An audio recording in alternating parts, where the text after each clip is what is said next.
Hello दोस्तों, स्वागत है आपका अपने YouTube channel AK smart learner में। आज की वीडियो में जानने वाले हैं क्लास 9th के चैप्टर नंबर 2 जिसका नाम है पॉलिनोमियल। सिंपली उसके इंट्रोडक्शन को आज जानने वाले हैं इस पूरी वीडियो में। तो चलिए बिना देरी करे पहुंचते हैं इंट्रोडक्शन की तरफ। तो बच्चों, सबसे पहले जानते हैं कि पॉलिनोमियल आखिर होता क्या है। पॉलिनोमियल एक अलजेब्रिक एक्सप्रेशन ही होती है जो आपने पिछली क्लासेस में पढ़ा होगा।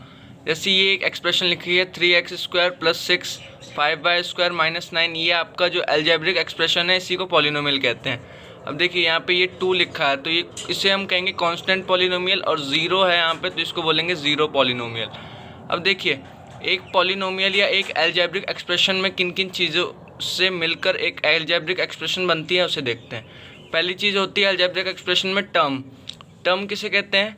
जो भी हमारे प्लस माइनस के ऑपरेशन जो होते हैं वो टर्म्स को डिवाइड कर देते हैं अलग अलग। जैसे ये बीच में प्लस है तो ये इन दोनों टर्म को अलग कर रहा है, तो प्लस की वजह से इस अलजेब्रिक एक्सप्रेशन में कितने टर्म हो गए? 1 और 2, यानी 2 टर्म हो गए। तो ऐसे हम इसे कहते हैं हम टर्म्स।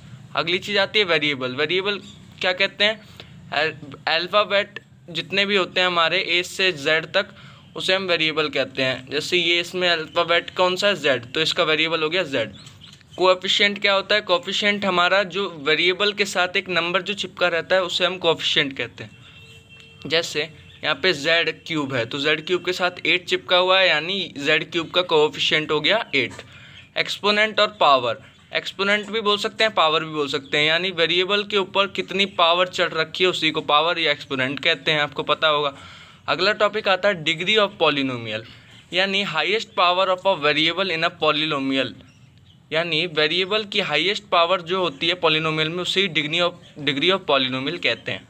देखिए अब यहाँ पे लिखा है x⁵ माइनस x⁴ + 3। अब इसमें वेरिएबल तो हमारा x है, x की हाईएस्ट पावर कौन सी दिख रही है? ये वाली, यानी x की हाईएस्ट पावर कितनी है? 5। तो इस पॉलिनोमियल की डिग्री हो जाएगी आपकी 5। अब यहाँ पे देखिए y⁵ 8, ये सबसे बड़ा है तो इसकी डिग्री जो हो जाएगी वो 8 हो जाएगी। अब यहाँ पे देखिए 3x + 2, यानी x के ऊपर कुछ नहीं है तो 1 ही तो होगा इसकी पावर, तो यानी इसकी डिग्री जो है वो 1 हो जाएगी। अब यहाँ पे जैसे 5 है, ठीक है, ये आपका हो गया कांस्टेंट पॉलिनोमियल, यहाँ पे अभी मैंने आपको बताया, ठीक है। अब देखिए यहाँ पे कोई वेरिएबल नहीं है, अगर मैं लेट करता हूँ एक वेरिएबल x, तो अब जब यहाँ पे कुछ है ही नहीं उसकी पावर 0 हो जाएगी। तो किसी की पावर जब 0 होती है तो वो 1 आता है, यानी 5 × 1 तो वो 0। तो इसकी जो डिग्री हो जाएगी वो 0 हो जाएगी, और 0 की जो डिग्री होती है वो नॉट डिफाइंड होती है।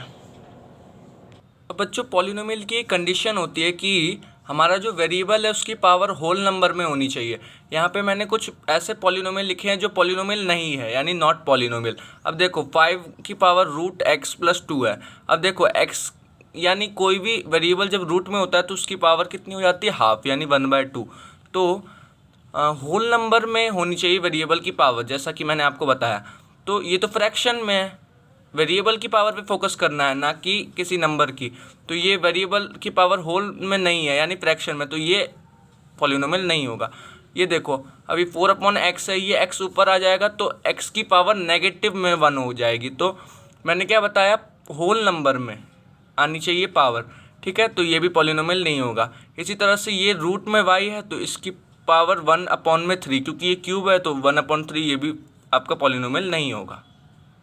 अब बच्चों हमारे जो पॉलिनोमियल्स हैं उन्हें भी बांटा गया है on the basis of number of term, यानी पॉलिनोमियल में कितने टर्म है उस हिसाब से पॉलिनोमियल्स को बांटा गया है। अब देखिए पहला आता है हमारा मोनोमियल। मोनोमियल का मतलब होता है कि किसी भी अलजेब्रिक एक्सप्रेशन में एक ही टर्म हो, जैसे ये 2x 6 7x³ 9x⁹ ये हो गए आपके मोनोमियल, यानी सिंगल टर्म वाले। दूसरा आता है बाइनोमियल। बाय का मतलब होता है दो, जिसमें दो टर्म हो, जिस भी अलजेब्रिक एक्सप्रेशन में दो टर्म हो। ये एक term 2x² + 5, 6x³ + y 15x⁶ + 2x, ये आपका हो गया बाइनोमियल। ट्राइनोमियल, ट्राई का मतलब होता है तीन टर्म, तो 5x² + 3x + 2, ये इसका एग्जाम्पल हो गया। अब देखिए हम डिग्री के बेसिस पे भी पॉलिनोमियल को डिवाइड किया है। अब देखिए पहला आता है इसमें लीनियर पॉलिनोमियल, यानी किसी भी पॉलिनोमियल के वेरिएबल की पावर 1 जब होती है तो उसे हम कहते हैं लीनियर पॉलिनोमियल है। जैसे 9x⁴ अब यहाँ पे कुछ नहीं है तो 1 होगा इसका, तो ये लीनियर पॉलिनोमियल हो गया। 6x + 2, अब यहाँ पे x की पावर कुछ नहीं है तो 1 तो होगा ही ना, इसलिए लीनियर पॉलिनोमियल। अगला आता है क्वाड्रेटिक पॉलिनोमियल। क्वाड्रेटिक का मतलब होता है यानी 2, जिस वेरिएबल की पावर जब 2 होगी तो हम कहेंगे क्वाड्रेटिक पॉलिनोमियल है। यहाँ पे आप एग्जांपल देख सकते हैं। अगला आता है क्यूबिक पॉलिनोमियल। 7y³ यानी y वेरिएबल की पावर कितनी है आपकी 3, क्यूबिक का मतलब होता है 3। तो ये सारे आपके एग्जांपल है, आप देख लीजिए। अगला टॉपिक आता है सबसे इम्पॉर्टेंट हमारे चैप्टर का, जो होता है जीरोज ऑफ अ पॉलिनोमियल। बच्चों जीरोज ऑफ पॉलिनोमियल टॉपिक को अच्छे से समझना है, तो चलो आपको बताता हूँ। जीरोज ऑफ पॉलिनोमियल, किसी पॉलिनोमियल का ज़ीरो क्या होता है, मतलब एक पॉलिनोमियल जैसे यहाँ पे लिखा है px बराबर x माइनस 5, x प्लस 5 लिखा हुआ है। तो बच्चों अच्छी तरह बताऊं तो ज़ीरो पॉलिनोमियल होता है एक ऐसा नंबर जिससे मैं वेरिएबल की जगह रख दूं तो ये पूरा आपका जो पॉलिनोमियल है वो ज़ीरो आ जाए, यानी आंसर हमारा ज़ीरो आ जाए। अब देखिए जैसे x है यहाँ पे, ठीक है, x की जगह पे मैं ऐसा नंबर रख दूं ताकि ये पूरा आपका ये सारा ज़ीरो बन जाए, तो जो x की वैल्यू जो आपकी आएगी वही इस पॉलिनोमियल का ज़ीरोज़ हो जाएगा। अब देखिए कैसे, अब ये जैसे अलजेब्रिक एक्सप्रेशन है, मैंने इसे ज़ीरो के बराबर रख दिया। अब ये प्लस का 5 जो ये माइनस का 5 आ गया है, इस तरफ होके माइनस का 5 बन जाएगा।